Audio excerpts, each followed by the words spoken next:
আমাদের মাননীয় মুখ্যমন্ত্রী তিনি আগেই ঘোষণা করেছিলেন যে উত্তরবঙ্গের মাটিগাড়ায়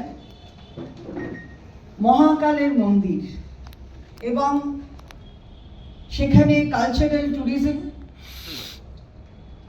এই বিষয়ে তিনি ইতিমধ্যেই আপনাদের অবহিত করেছিলেন এবং আপনাদের মাধ্যমে বাংলার মানুষ অবহিত হয়েছিল।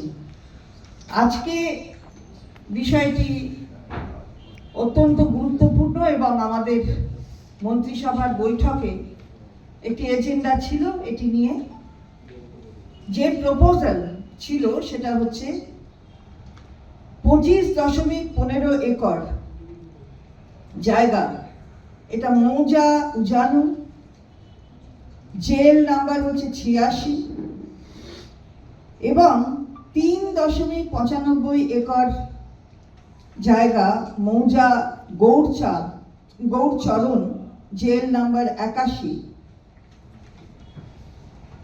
এখানে পিএস হচ্ছে অর্থাৎ পুলিশ স্টেশন মাটিগাড়া, দার্জিলিং জেলায়।